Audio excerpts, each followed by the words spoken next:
never know if it could change your life. Take a chance, you're neither wrong or right.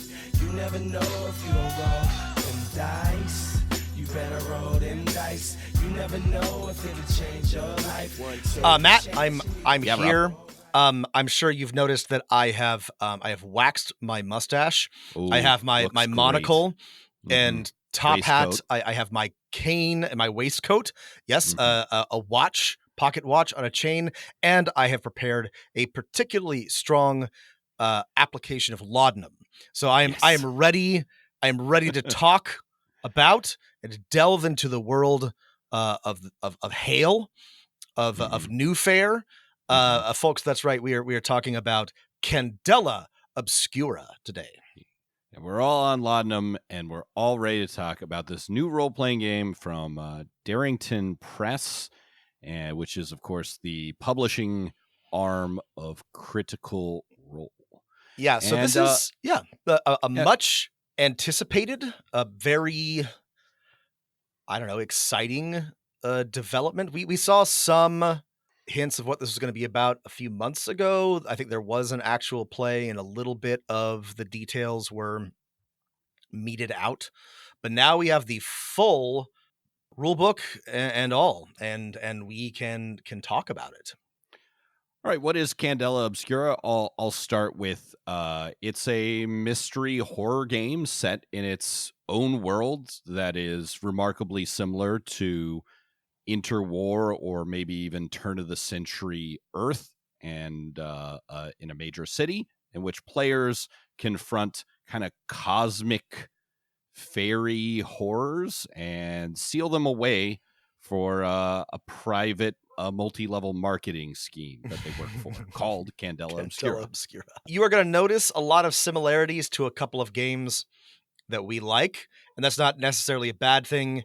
I think we should and will talk about the overlaps, but this game bears a lot of resemblance to Blades in the Dark, especially, and also to Wesen, and has plenty of DNA of other games. These are all acknowledged in the intro. This is not like some sort of.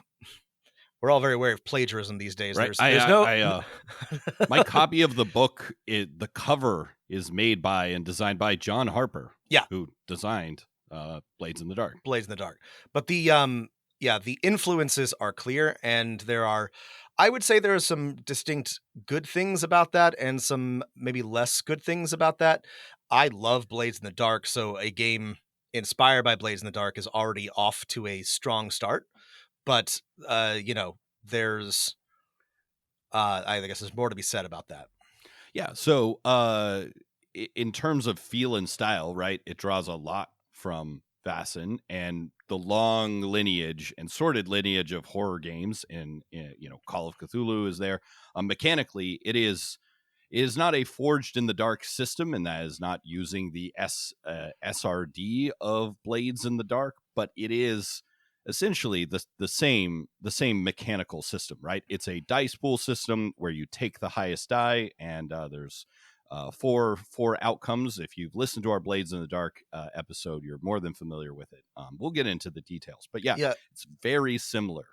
There's a couple of, and I was surprised and I think impressed by, there are a couple of little flourishes that distinguish Candela Obscura from Blades in the Dark that I think are very interesting. They're not significant. If you know how Blades in the Dark works, you will know how Candela Obscura works, but they're just a couple of additions that I think make it a little bit, that make it different and interesting in some compelling ways, I think.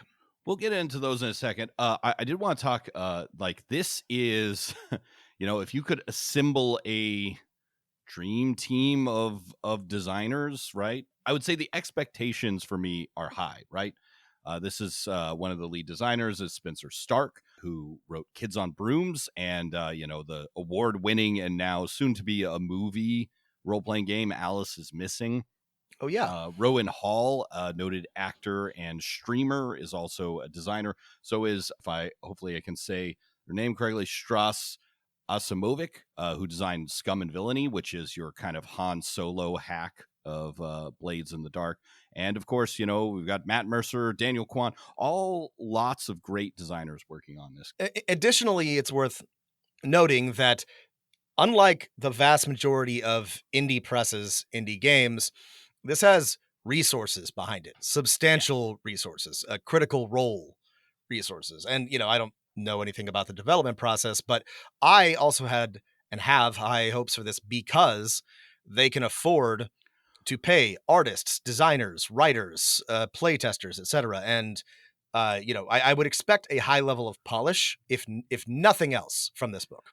I know only a little bit about the development process, and I think the one thing that matters, and I guess we'll see how much it matters as we go through, is that the game, like the house game, the game for streaming, the setting, like was kind of come up with first, and then designers were tasked for building a system, mechanics to play that game.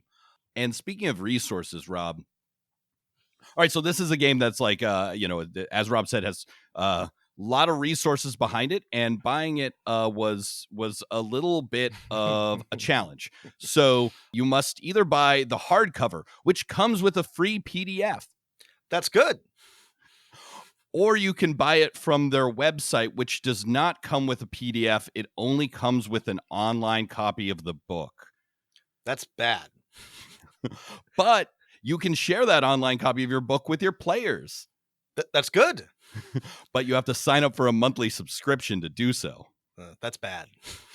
So I got the PDF, but I noticed while I was making my notes for this review that the PDF it's cool. It's searchable. It's not an image file. That's good. But it's a secure PDF, which means you can't copy and paste from it. Let's say if you want to take an adventure and paste some notes in, you can't do that. That's bad. Boo. Anyway, boo. It's real, modern publishing is a real mixed bag, is I think what we're trying to say. Yeah. The end result, though, is nice. It is a slick and well-produced and interesting book if you can get your hands on it for a reasonable price. I don't want to accuse Critical Role or Darrington Press of anything untoward, but when I say that there's a bunch of tie-ins and proprietary stuff, and like Matt said, it's a little bit challenging to just go and buy it. I don't think that there's anything nefarious about this. I think that they just wanted a little bit more control over the publishing process, and the end result is that we've got what Matt described, a little bit of a clusterfuck when it comes to just purchasing the book. Right. My own opinion is you should always be able to buy a PDF, and you should be able to copy and paste text out of that PDF so you can make notes for your own adventures, especially when there's a lot of sample adventures. But it's a very minor critique. A lot of people don't feel that way. So I understand it. In case, to be clear, I think that anytime you buy a hardcover book, it should come with a PDF download. Good. And yes, we got every that. single time. I don't really know why that's not standard practice. Paizo does this, and it's great. I'm sure that there's lots of arguments for why, but whatever. I feel like that should be just bare minimum. You bought the book, you own the PDF, etc. But that's okay. It's fine. Before we begin, I have a gripe. Okay. And if let's get our gripes out of the way.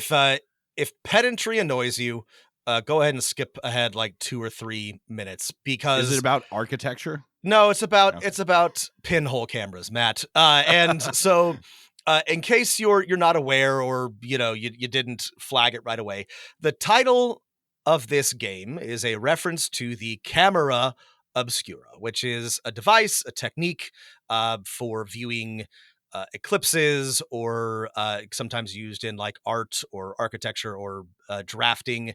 You can made one of these during elementary school. Yeah. You've made one. It's a pinhole camera. It lets you see, it reflects an image, or it displays an image on the back of like a shadowed box, whatever. Candela Obscura doesn't mean anything. It doesn't mean anything. Like I read through the lore. The Candela Obscura refers to the secret society, which all members are, or all players are a member of, a little bit like Invessen. That's fine. Whatever. They just picked it because it sounds neat. I was hoping for like some sort of, I don't know, lore reason or explanation, or it's like a, steampunk camera obscura or whatever. None of this matters. I'm like, you just picked that because it sounded neat. It doesn't mean anything. Anyway, that's it. That's my gripe. I guess like what a candela is the SI unit of luminosity, right? Like, I mean, this it is light bulb also has- Latin, or one of the ways you can say candle in Latin. Like it's, So it's like we're hiding the SI unit of light from the world, our secret society. Sure. Okay, let's get all of our most petty squabbles out of the way, because I've got one. Well, first off, this is a Latin term, and there's no Latin in this world, Well, which is fine. We use languages to things. My other one is that it's mentioned once or twice that the city of New Fair, where this horror mystery where you investigate weird sources of magic and lock them away to keep the world safe, happens, has ancient brutalist structures, not ancient, like from a couple hundred years ago, but newer Art Deco structures. These are two styles of architecture drawn directly from our world. In my understanding, like brutalism is in part a response to Art Deco and Art Nouveau. So I would have liked an explanation how this world developed brutalism and then afterwards developed Art Deco. I didn't clock that, but now I'm like, hang on. I'm open to the to a world where brutalism develops first, but I would definitely like an I need explanation. an explanation. It's a bit like, you have flying machines before you have automobiles. It could happen, but I'd like to know. I'd like to know why. Tell me the reasoning behind that. Okay, so it's we're getting a feel here, right? It's horror, it's investigation, it's really, I'm trying to think of like, this is Call of Cthulhu in a sense, stripped of a lot of the things that make it Call of Cthulhu. Like, we've still got cosmic horror, but there's a clear like organization dealing with it. It's set in the 1920s or turn of the century, but it doesn't. You can't set a Call of Cthulhu game in the 1920s without like dealing with this being like the high point of racism in like a lot of the world. Right. And so we've got a second world, so we can kind of set that aside. So to me, it's like, this is, speaking of art, brutalism responding to Art Deco, Candela Obscura is responding to the Call of Cthulhu series of role-playing games. Well, and there are problems with this is jumping ahead a bit, but there are problems with the Call of Cthulhu campaign setting and Chaosium and all of that, and a lot of those problems have to do with race and sexism, and it's not as bad as it used to be, but it's still an issue. And Candela Obscura takes aim pretty squarely at that. One of the first things that it says about the world of Hale and New Fair is that there is no racism, transphobia, sexism, misogyny, which I think I'm okay with that. I have some, I guess, thoughts about just saying there isn't any, but since I generally choose to run my games without like including that anyway, just because I don't want to run a game where I'm exposing my players to fantasy racism, that just stating it explicitly is not all that different from how I run my games. You may take issue with it. Again, I think it's, I don't know. I think it's a little strange just to state it outright like that rather than demonstrate through the lore why it doesn't exist. But that's kind of neither here nor there, I guess. So, I mean, we've read books that deal with these troubling issues from our past and present really poorly. And I feel like we've also read role-playing games that deal with them really well and like successfully incorporate them. I think horror is a genre that often overlaps with things like sexism and racism. Like, what is like Baby's first movie critique? It's like you learn about like race and the Night of the Living Dead, right? Right. And sex and gender and the Night of the Living Dead. So like, these are things that have been in dialogue, sometimes in a good way, sometimes in a way that's not productive. Yeah. And like horror as a genre, I mean, this is a good point, Matt, is, again, it's like, Get Out. is a terrific movie, but also it's about as subtle as a sledgehammer, right? Like it's and the vast majority of horror films either like play into sexist tropes around innocence or subvert them. Like you can't avoid it, right? If there is a woman in your horror movie, she either needs to be the final girl or subverting the final girl trope one way or another. And I think this is good, actually. I think that horror actually has a role to play in being accessible. Yeah. Like this is like I'm being a little facetious, but it's like, look, this monster is a misogyny monster. Look, this monster is a racism monster. Like right. it makes it very easy to sort of like drill down on some of these things and literally kill them, which is cathartic and satisfying. Right. Candela Obscura's authors have made the decision to not, I guess, entirely sidestep this dialogue, but to, instead of like come up with a task that I don't know, I am certainly not up to, of writing a role-playing game that's able to deal effectively with these issues. They've taken this approach, which I don't, that's not a critique. That's just, this is the approach this one takes, right? Right. I don't think it's the wrong decision, but it is a decision. It's not a decision that every role-playing game makes. But I'll leave it up to individual tables to make their judgment if that's the right decision. Yeah, and given that this is our audience, I don't think anyone's going to have a problem with this. But like, to be clear, and I'm sorry, this is a woke RPG. If what's his face was making a chart of one of those charts of evil RPGs, this would be like way off to the like far end beyond Wizards and Paizo. Everybody has their pronouns listed, and it's very careful about how it refers to people. To be clear, I think that this is a good thing. But like, if I don't know if you are listening to us and that bothers you, you should probably not be listening, but also definitely be warned that this has all the things that the reactionary gamers complain about. Yes, role-playing games have finally gone woke. And it is, I think it is I guess my like final thought on this is maybe a good decision for most tables, right? This dialogue of horror and bigotry in the real world. I feel like I can't write one, but I could imagine a role-playing game and certain tables that would come up with a way to deal with these issues more head-on with proper safety tools and all that. But I appreciate a horror game clearly laying out proper like content warnings and things like that. Because this is, by the way, so it's a mystery game, but it's also a horror game, and there's a lot of like horrifying things, like body horror, a lot of abuse of children in one adventure I read. It's some scary stuff themes. happens. It's not scary it's not it's not sanitized or anything. Like, it's definitely there's violence, there is horror, there is death and dismemberment and psychosis. So they're not. This is also a game that in some ways approaches the like effects of horror head on, and I'm not sure how effective it will be at the table. So, but we got to save that for the mechanics section.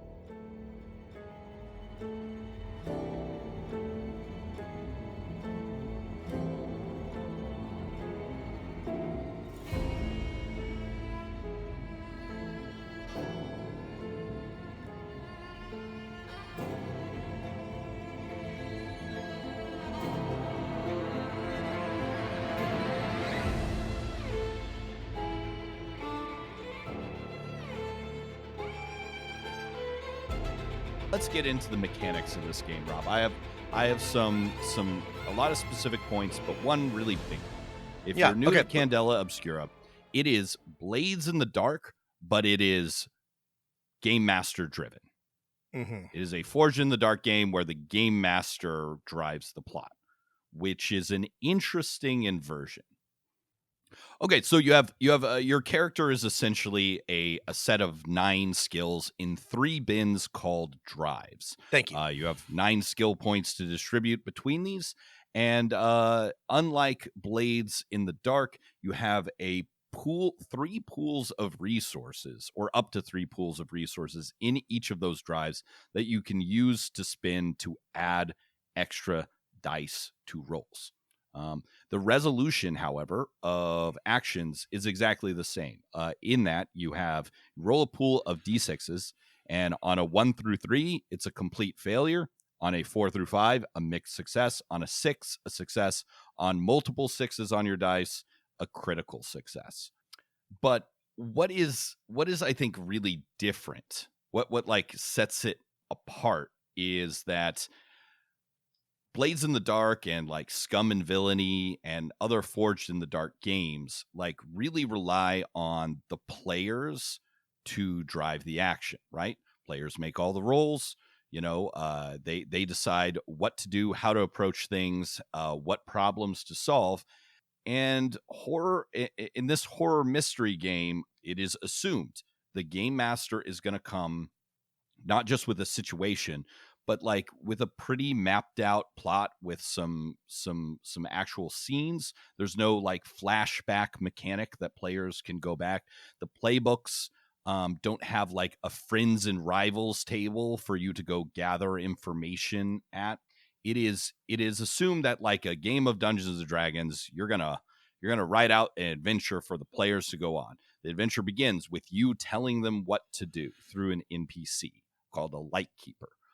So if I have one critique or praise, depending on your perspective, if you're like, I like Blades in the Dark, but I like writing my own adventures, then you might want to check this one out.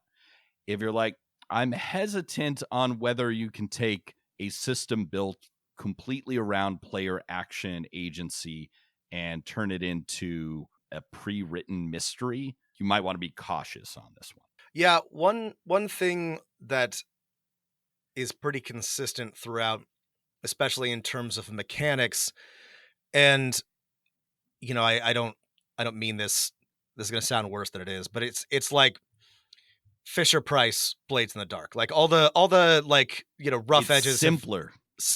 It has been sanded down to a smooth spherical object, and in many ways I actually like the changes, and we'll talk about some things that, because I love Blades in the Dark, but even though Forged in the Dark is a relatively like simple system, I guess at its core, there's lots of parts of it that are complicated, and Candela Obscura makes it simple, and all those systems are cut out.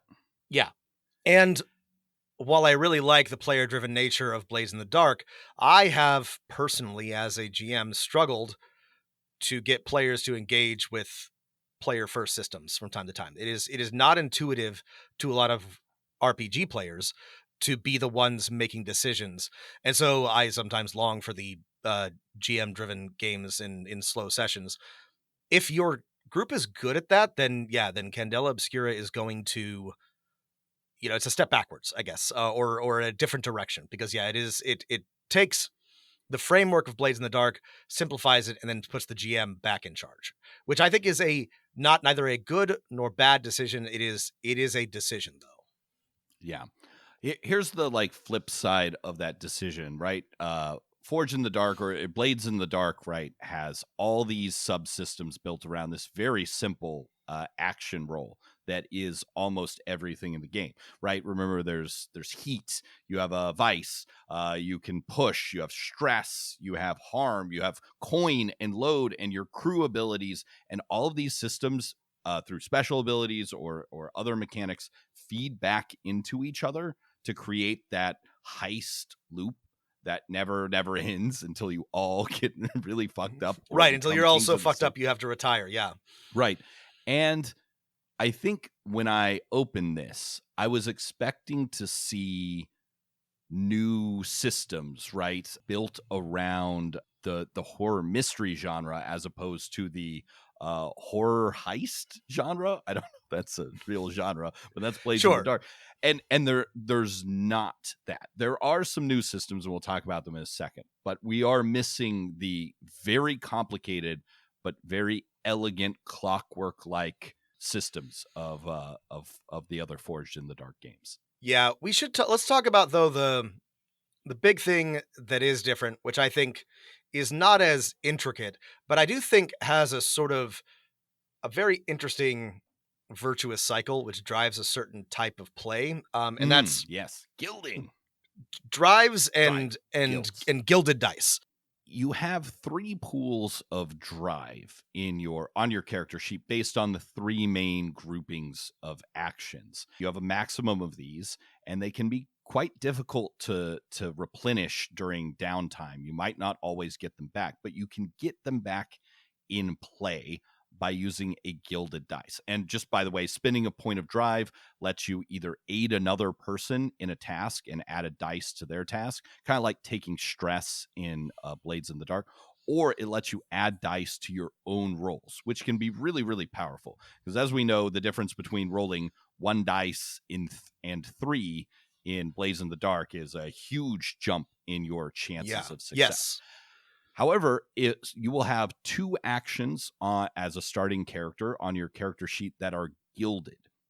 And when you take those actions, you get to add a gilded die, which should be a die of a different color or rolled separately.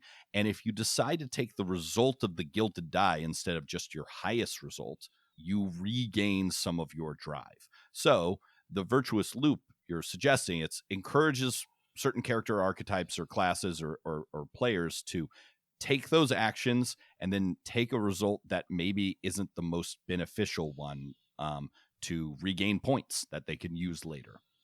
Yeah, and the drives we're talking about, these align to attributes in Blaze in the Dark, and they are nerve, cunning, and intuition, which are exactly what they sound like. And there are 3 skills under each. And your drive, the points in your drive, again, you use it for everything from helping others to adding dice to like soaking damage, which we'll talk about a little bit more later. So it's really useful, right? But this is a finite pool. And so you are encouraged to take actions that are gilded. And even if the gilded dice is a fail or a qualified success, it still might be worth taking that over your success to get some drive back. And I think that this is a really clever system. I think this is very innovative. When it's interesting, I think it's fun. I think it really and I think that it also like this by itself sort of like pushes players to act in a certain way, which I think can be good if players are stuck on like what to do. And which is a thing that does happen a lot in games. And so if they know that they have gilded actions, they're going to be trying to look for opportunities to use those gilded actions. Right. It is a really great mechanical idea to encourage players to fail or have a mixed success when they have another option and make them make that kind of tough choice. I wonder if in earlier playtests, the gilded die was just a part of every roll and it had to be cut back for some kind of like gameplay loop reason. Because it is really cool. And I kind of wish it existed in almost, because it does feel very horror like, or a very fiction first horror game like, to, okay, make a roll. Actually, I'm going to lose this one and put ourselves in a even more risky situation just because I want more points and I feel good about that. But it really drives the horror, element. Okay, yes, the evil spirits are now in the house. Okay, but that's fine. It's also scary. Let's go forward with that. Oh no, I was just gonna say, I wonder like if how the math works out. Like maybe having it on every action just meant that it was just too easy to regain drive. Yeah, I'm sure that's it. But yeah, I guess I also would sort of like it to be in more things, and maybe I guess you can gild new skills as you develop your character, so or new actions. So I really like this. But yeah, sorry, Matt, you were gonna say. Well, there's a couple other changes that from Blades in the Dark that are, I think, very striking to me in that I thought they were the coolest parts of Blades in the Dark. The devil's bargain and pushing yourself to game extra dice, where you accept something bad happening to get more rolls, really puts you in the moment as opposed to an abstract game mechanic like drive. There's also like another major change is that while there is position. So like in Blades in the Oh, Dark, yeah. this is like, are you in a standard, risky, or like extremely dangerous position, and this affects what the outcome will be if you fail. It's called, I think, stakes here. Stakes, yeah. It is not like integrated into the rest of the, for example, special abilities as strongly, right? And Blades in the Dark, as we discussed, I think on our second part of our Blades in the Dark review, does a really good job of taking position and effect, right? These two position, and there's no effect in this as far as I can tell. Yeah, so I really like those systems, and I think they could have been reworked for mystery or horror. See, this is the problem when you write a system that is so similar to another system. It makes me, as the reviewer, always compare back to that system. And if I feel like you don't write something better, I'm going to make that comparison, whether it's justified or not. I mean, this is a rule of creative work everywhere. Is like, you don't want to deliberately draw attention to a better piece of art, and not that Blades in the Dark is necessarily better, but this draws comparison, right? Anybody who is familiar with Blades in the Dark is going to be making that comparison at all the times. And I imagine they left out effect because they were trying to keep it simple. But I do agree with you that I think maybe something is lost when you just have position, in this case stakes, and no effect. I think that both, again, I don't know. This is something I would have to try out in playtesting, I guess, to be sure. But I do wonder if something isn't lost by not having effect. Unlike Blades in the Dark, we have not actually played Candela Obscura. Important to point that out.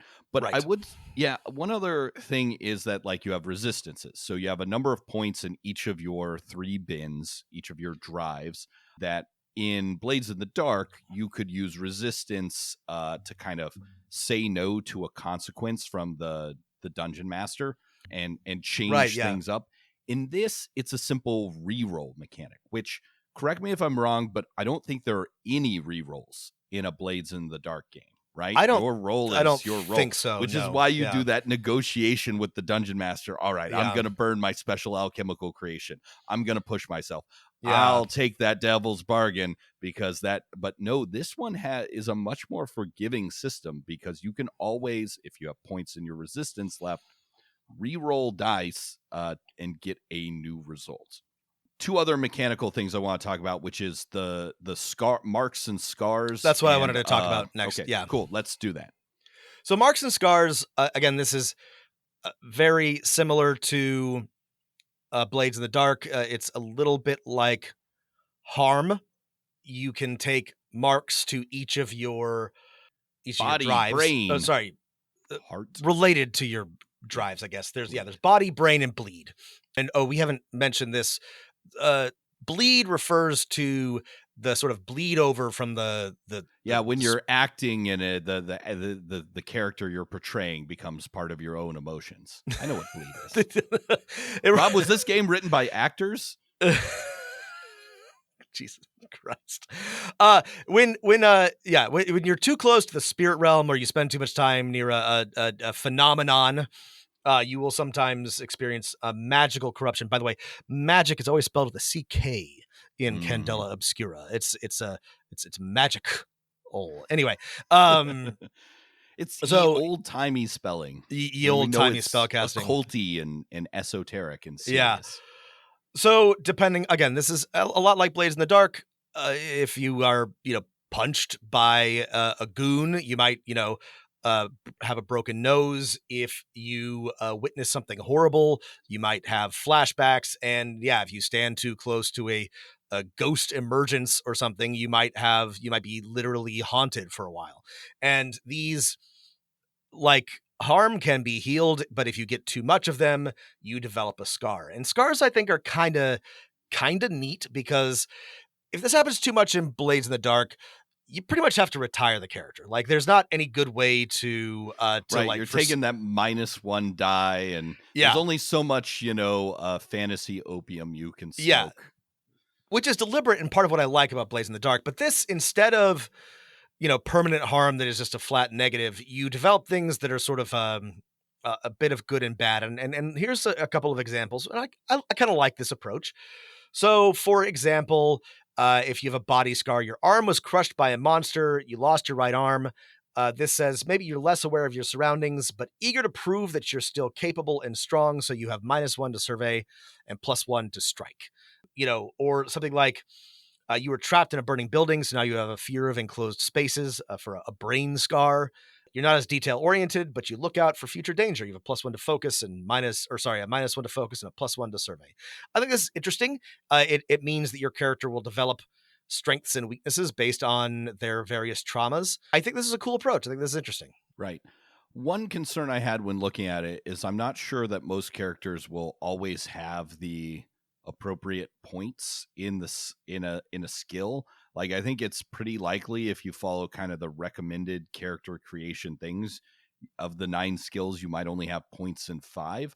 But, the system does kind of encourage you to, whatever the trauma is, you decide how you move the points around. So I like that it's like, okay, your character changes. We're not in the, what do you call it in a game where it's like the suck hole or something, where you start to suck and then you just suck more or something. Sorry, I think it is just the suck hole. Yeah, something like that. Yeah. Right. It's a negative feedback loop, right? Right. Is what I meant to say. Everyone ignore my Freudian phrasing here. Yeah, it avoids that, right? It means your character is now focusing on something else as opposed to the things they brought to the table at the beginning of the adventure. And I kind of like that. Scars. So you do have you have drive, right, to add dice to basically anything without accepting a devil's bargain or pushing yourself. You have your resistances to re-roll dice. But even with that, you only have the space for was it three marks? 3 scars. Three marks before scars. you get a scar. Right. And then once you get a scar, you only have space for 3 scars. And once you get your 4th, table/character narrative fiction choice, you're dead or you're retired, like in Blades in the Dark. Yeah. So it's a little bit less punishing on the way there than Blades in the Dark, but the end result is roughly the same. And yeah, you can use gear and you have resistances. It's more forgiving than Blades in the Dark. It's also much easier to heal these things. Blades in the Dark, you have to do this in downtime and you have to find the right person and make a circle, and it can, if you roll badly, nothing happens. So it's a lot easier in Candela Obscura to heal marks between adventures or even during adventures, during investigations, I think they're called. Right. But yeah.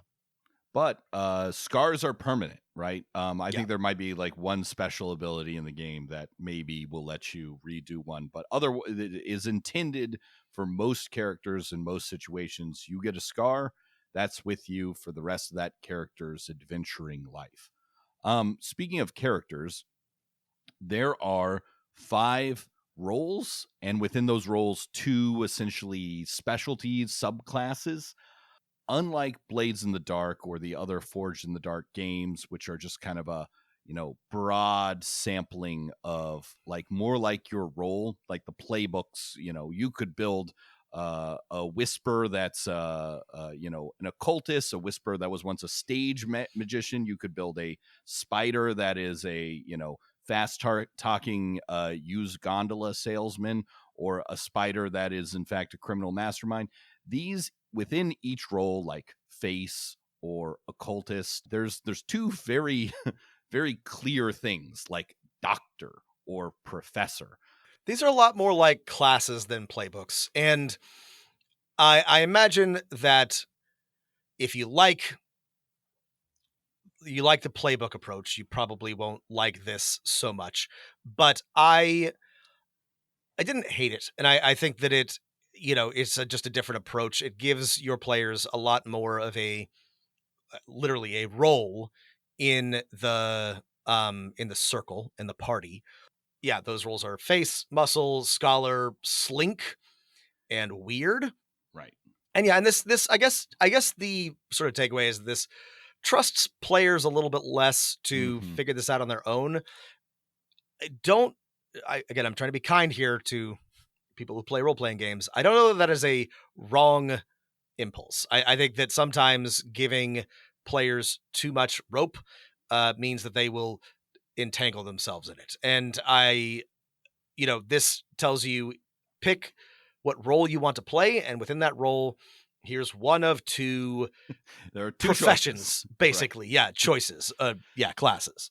It's like, but to me, like the setting and stuff, for example, within the role of scholar, right? It's professor or doctor. And it's like, what if I want to build an engineer who once experimented with creating alchemical or magic with a K devices? Well, I can't really be a medium. That doesn't, right. The skills that are defaulted there and the special abilities have nothing to do with gear or devices. There's just like a lot of character concepts that have fallen by the wayside because, again, I think you pretty much have to be one of these 10 jobs.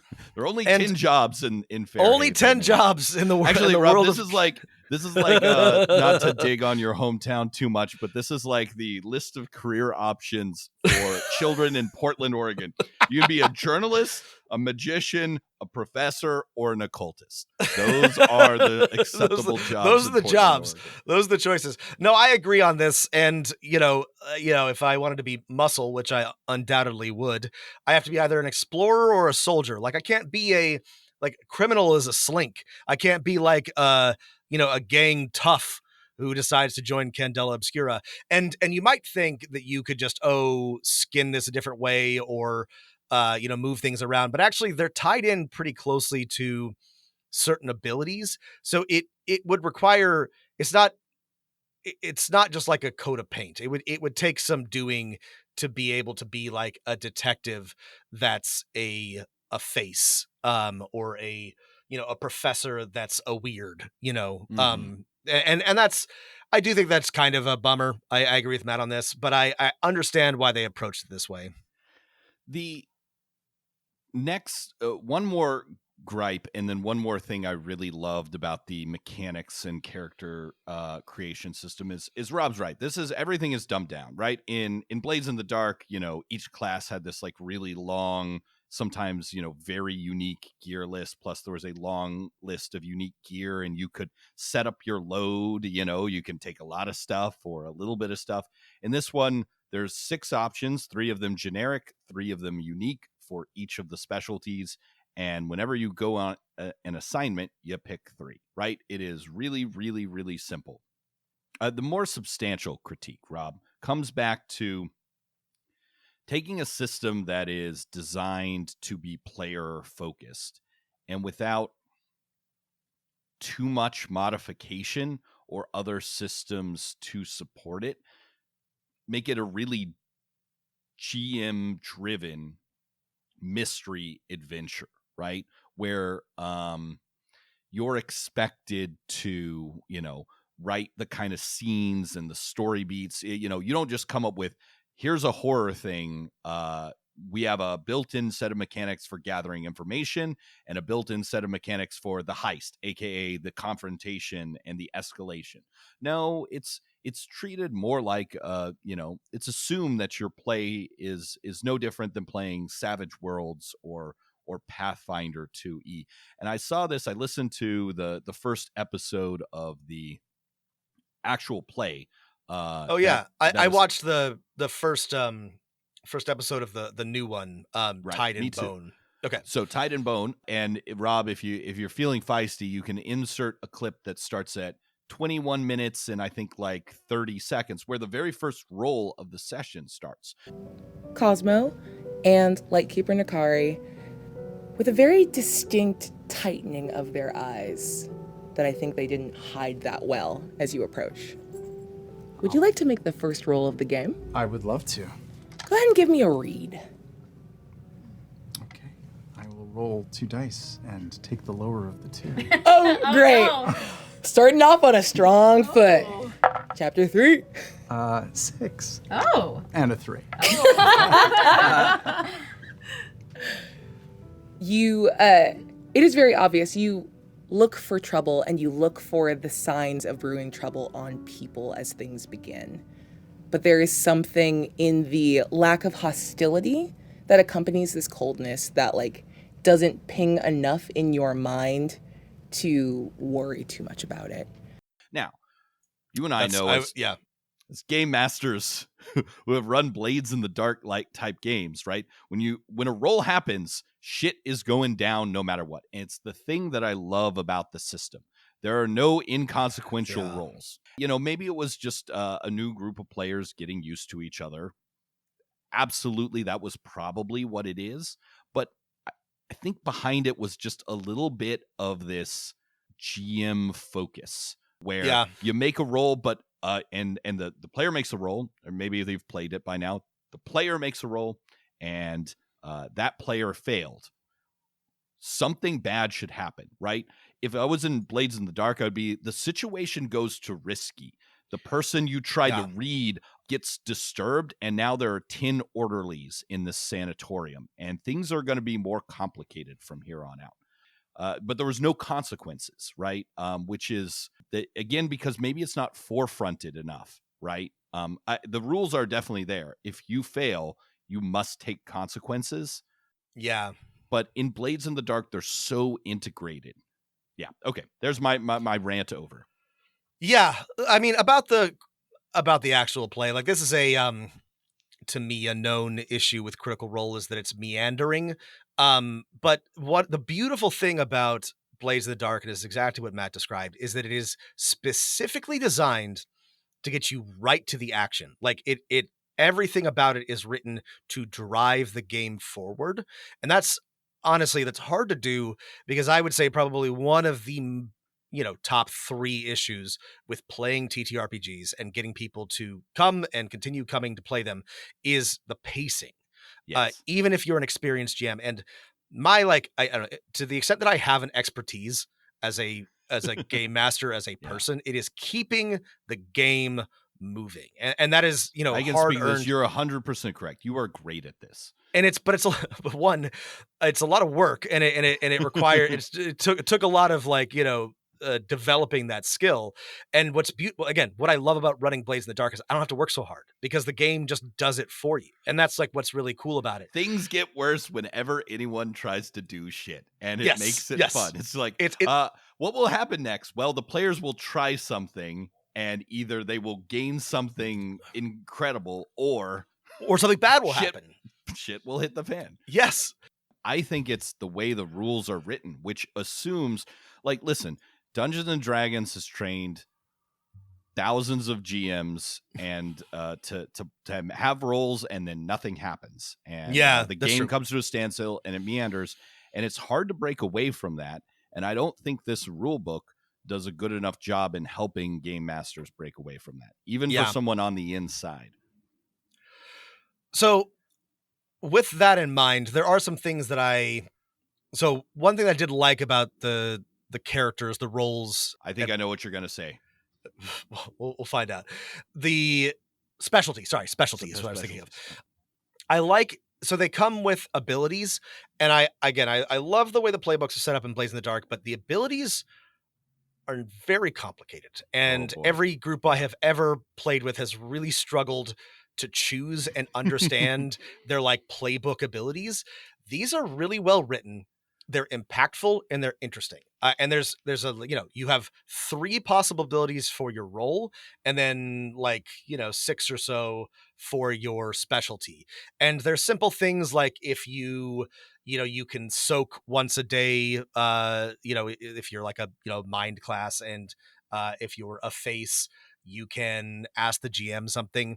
These are fun. These are interesting. They're easy to understand, easy to implement. And if I could just staple one thing from this into Blades in the Dark, it would be this section, because I think it really does a good job of giving your players something neat and impactful for the role and specialty they've chosen. So I thought that this was particularly well done. Yeah.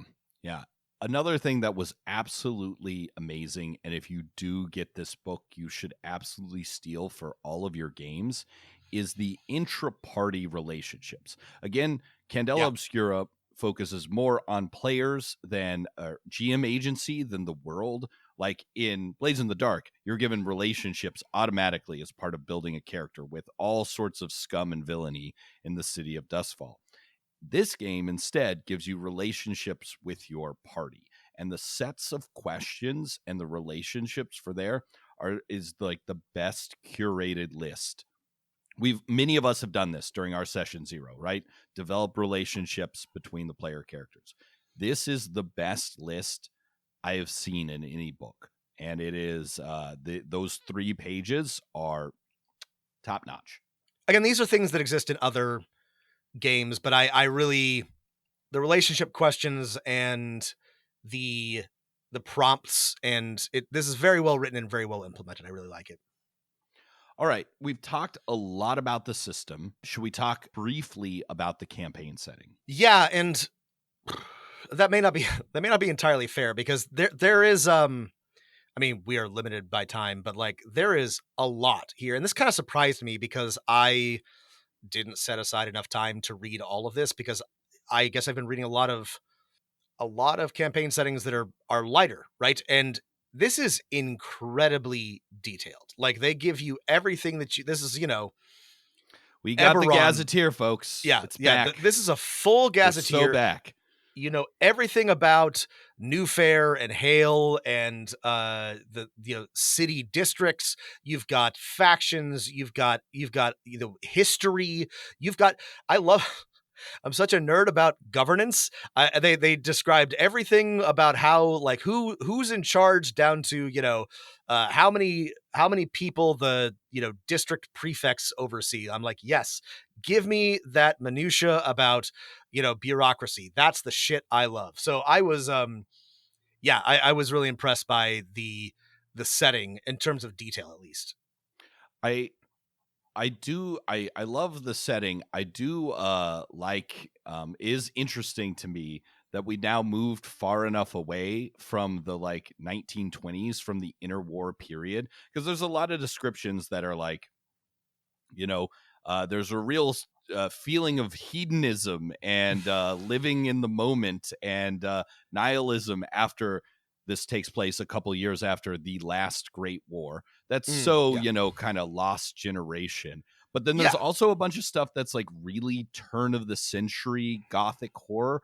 And so I love that we now as a culture are periodizing like 1929 through 1880 all as one thing now. Yeah, I mean, which I think it's neat if you again, in terms of like aesthetics, and I don't know, if you wanted to sort of like mash like the Belle Epoque and the 1920s together, I think that's kind of an interesting stylistic choice, which is basically what they've done here, right? You have a merger of like Victorian Art Nouveau, Belle Epoque, Paris, with some like post-war frivolity and restoration, and it's interesting. There's the technology is, they're just discovering electricity, and the old empire, old fair had alchemy and magic, but it's a good mix. I kind of like it. It's interesting. It is super interesting because it's like a second world fantasy. It is kind of jarring in that it is so similar to something that is, I think, so easy to access, right? I can imagine what living in the 1920s was like so much easier than I can imagine living in the 1420s, like when like your default game of Dungeons and Dragons is set. So it being a second world and like lacking like the Candela Obscura, right? That's a Latin word from our phrase describing things as Art Deco, but like, no, this is a different world. Is somewhat like there's someone in there named Cleo, and she's a muse, right? That's something from our legends, right? One interesting point is that there is a government agency that polices magical phenomenon, and you are a part of a magic secret society that locks away cosmic horrors and magical phenomenon. Most people do not believe in magic, which I think is key for this kind of Call of Cthulhu, Hellboy, Bureau of Paranormal Research and Development setting. But it can be a little harder to understand the world because it is still a fantasy world, right? It's a fantasy world that doesn't have magic. So you got to make sure you get that through your head and get that through your player's head. Yeah. Um, if I had, I should, you know, this is my real like bread and butter, so I shouldn't hold back on this, but be aware that what the criticisms that I'm about to level are not entirely fair, and that I did enjoy reading about this, and I think it's a really interesting world.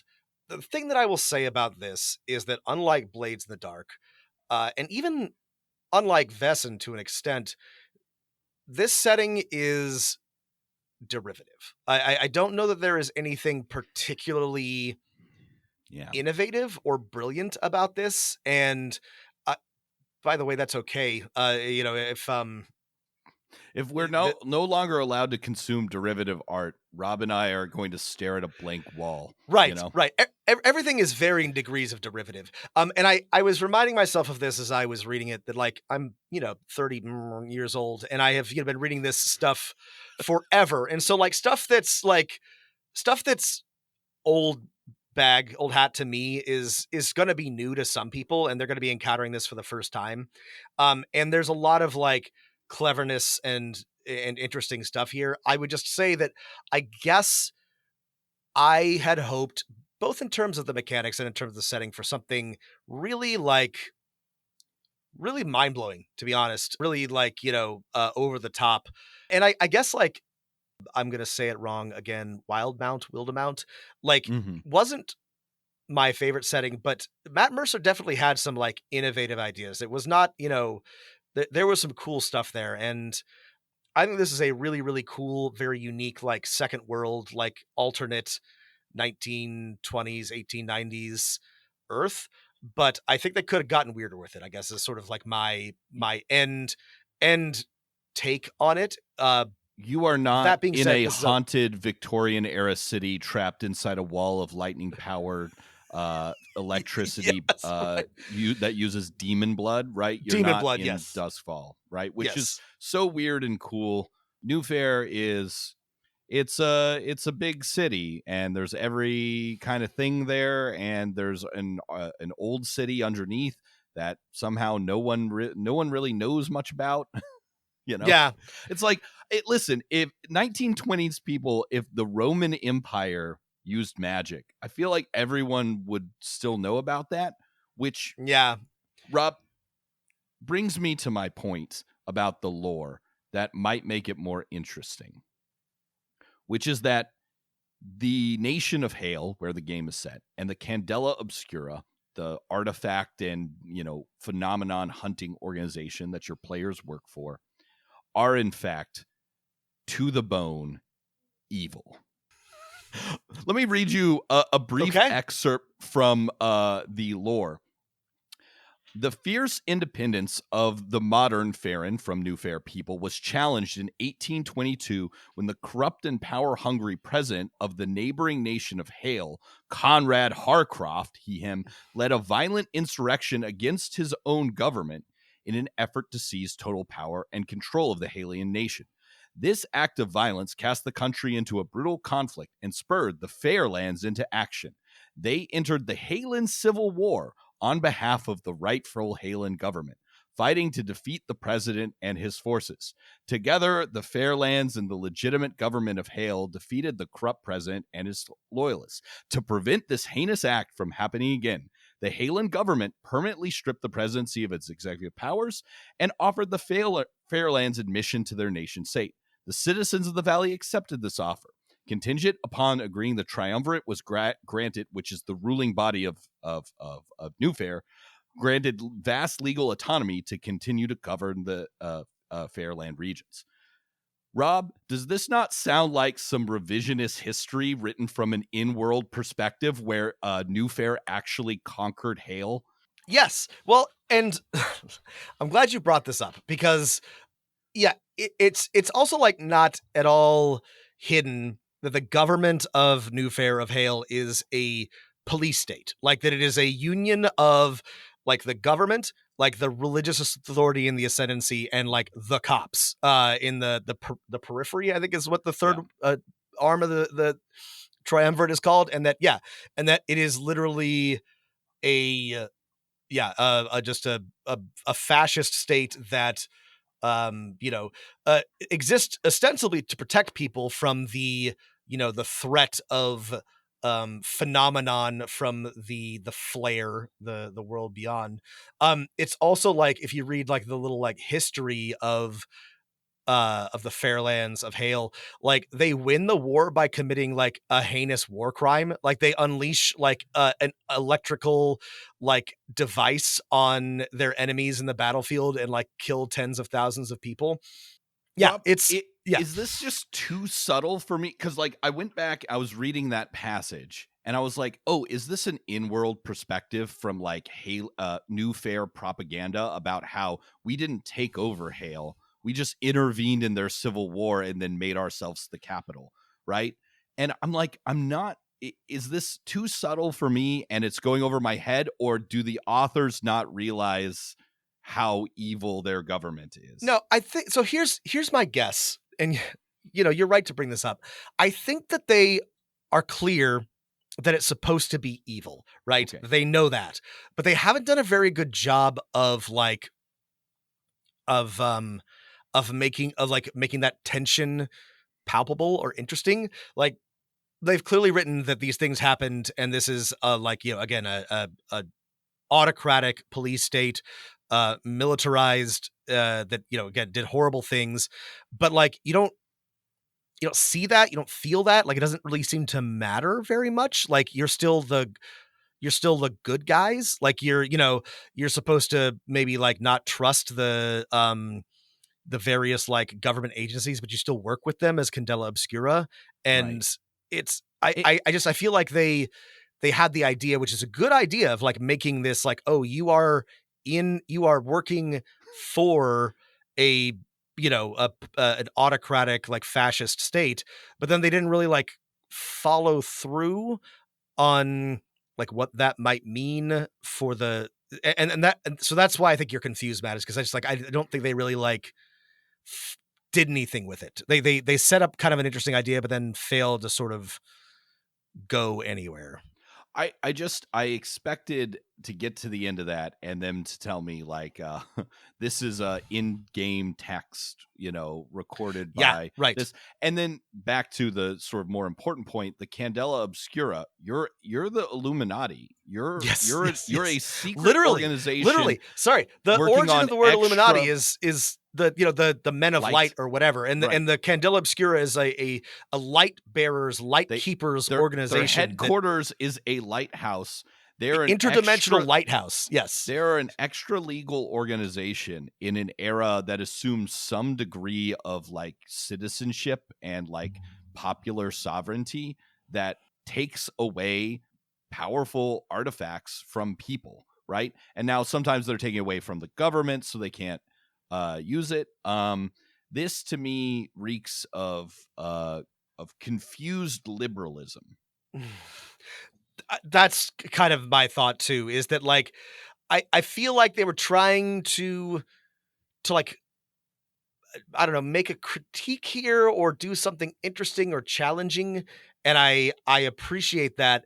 I feel like it doesn't really come together. Like it doesn't really Right. like there's not like a coherent, like you can Like have it would be yeah. maybe more interesting as a game, right? Especially a horror game, if like it's very explicit that the state is the bad guys and maybe your organization is also the bad guys. Yes. And And we've played games and talked about scenarios like that where the challenge and tension of how do you like, do you choose to like work within this system? Do you challenge it? Like, are you forced to continue to sort of like participate in this, you know, broken world? Those are very interesting questions, and those are very fun to play. I don't think that Candela Obscura really does anything to like ask those questions or challenge players in that way. right, The cops set are up there. They're not yeah. explicitly evil. You work with them sometimes, but sometimes they try and take credit for things that you do, and that's just kind of seen as annoying. I don't know. There's some seeds of some interesting stuff here. Well, let's move to sort of like general takeaways then, Okay. because this leads directly into into one of them for me. Okay. And that's that Fire away. they the like monsters, the phenomenon, the bleed, like it's horrible. There's horror. It is scary. But I feel like this kind of gets back to what we were talking about at the beginning. A lot of again, not to I guess a little ironic, but like, the real thing about horror is like turns out it's man. Like, the real thing about horror is that people are horrible. And I think that this setting, this book really pulls its punches on the people are horrible part of horror, right? And that's a choice you can make. But if like the type of horror that you are telling is there are monsters and they're bad, that honestly feels kind of like fairy tale to me. And I guess like that's maybe like a preference thing.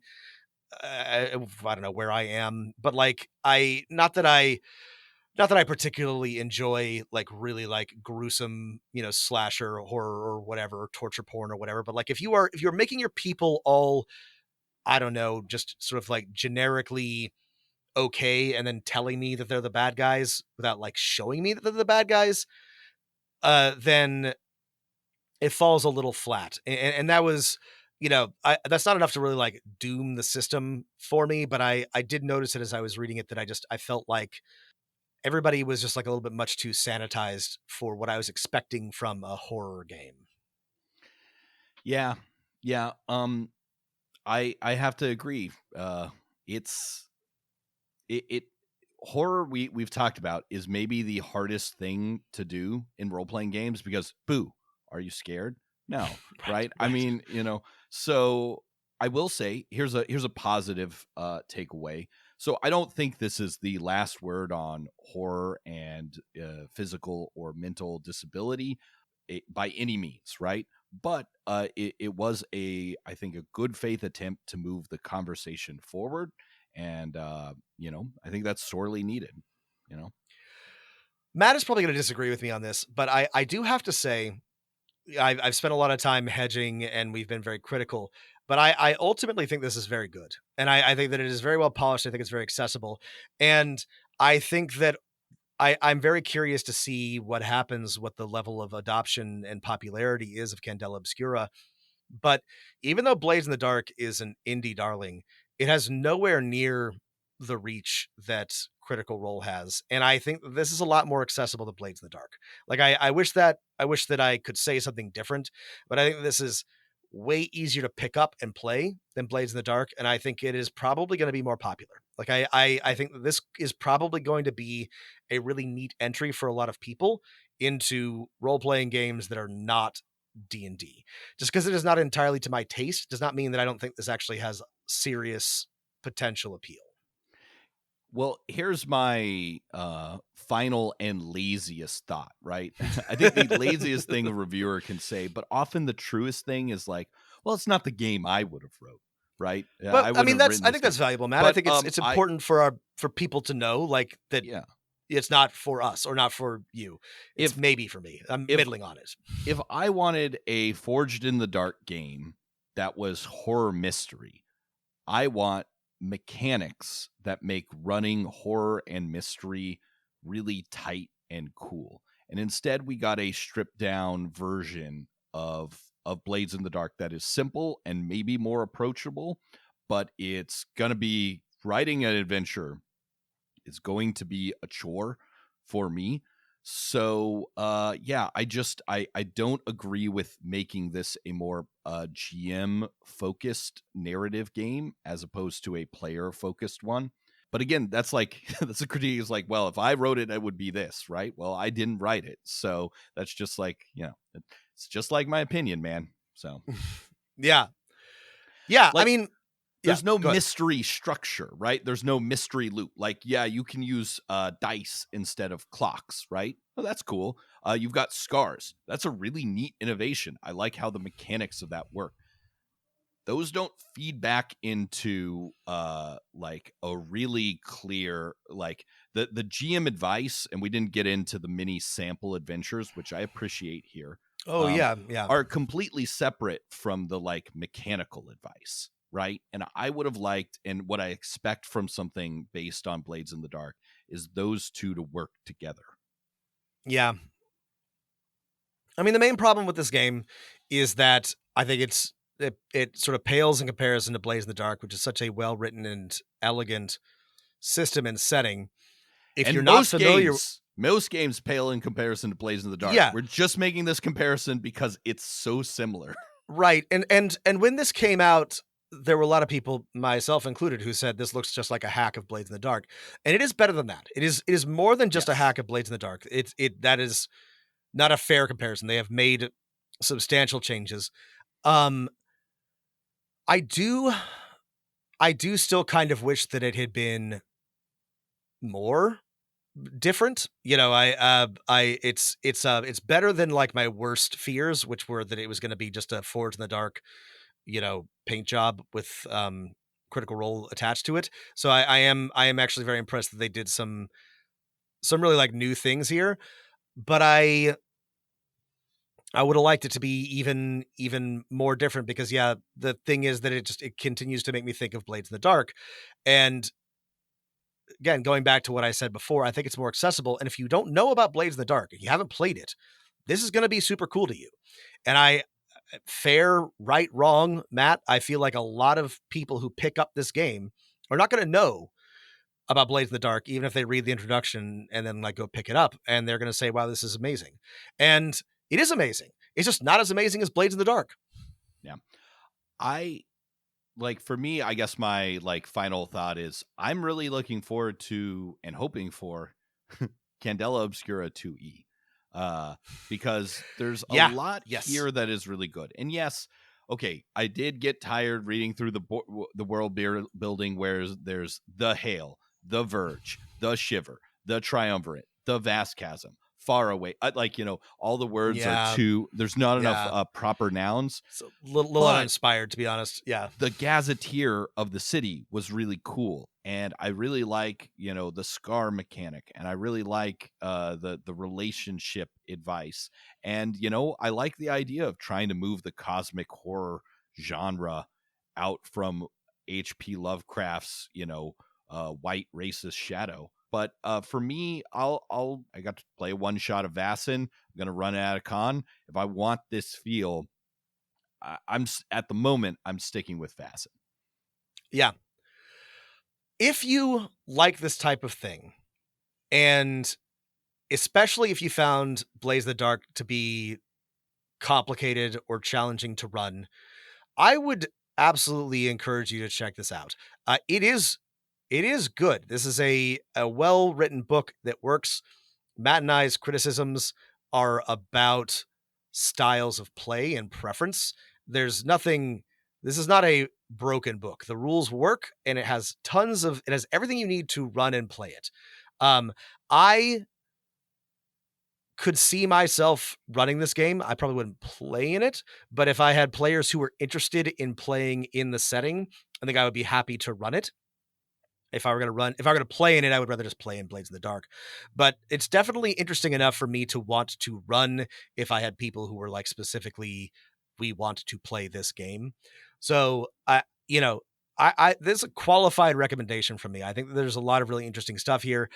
Like we mentioned at the beginning, this is not something you can pick up for cheap or free or easy. So, don't get it unless you think it's really your thing. But if it is kind of your thing, I don't think you'll be disappointed. Yeah. It is very rare in our gamer lifetime that new gaming companies are emerging and being successful. And there's been, half a dozen to a dozen in the last couple years. And Darrington Press is one of those. And they have a lot more releases on the horizon, and I'm excited for those. And as a first outing, right? It's not a failure. It was not something, as we said, that blew us away, and we're immediately switching to this. But we'll see. Yeah. I mean, I guess maybe I'm too optimistic, or no, I don't think something. So. No one's ever accused you of that. I do think I think this is going to do well. My feeling is that just the momentum of Critical Role is going to mean that this performs well, that we'll probably get more. And I do think, I mean, you joked, but actually I think if we ever get a Candela Obscura 2E, the lessons and development from that, I think, will get us like actually probably a pretty cool new system. I hope that it lives long enough and we are around to see a second edition, because I think it could be really cool. Yeah. It was a fun read, especially the lore part. I'm sorry everyone if I made too many comparisons to what is different than Blades in the Dark, but thanks for listening. If you want to tell me how I'm wrong about Candela Obscura, either because I thought it was not good enough or not bad enough, actually, Rob, I think that write us at dmofnone@gmail.com. I think, a lot of people are like, this is either really brilliant or this is really, really bad. I don't think it's either of those. I think it's somewhere in the middle, like most games are. So, yeah. Yeah, I mean, again, like my, I guess, like top line opinion before we let you go is, yeah, it's polished, it's interesting, it's good, it's not great, it's not terrible. It's some, I mean, yeah, I think it's like a solid, B-, above average B+. entry in, yeah. And that's good. That's okay. The world of TTRPGs has room for that. And I hope that I don't know, I hope we get more that are maybe a little bit interesting and remind me a little bit less of Blades in the Dark. Okay, everybody, we're just going in circles now. Thank you all for listening. Blades like in the Matt Dark said, email us at dmofnone@gmail.com. If you want to yell at us in real time, join our Discord. If you want to pay to yell at us, go to patreon.com/Dungeon Master of None. And whatever you do, keep rolling them dice.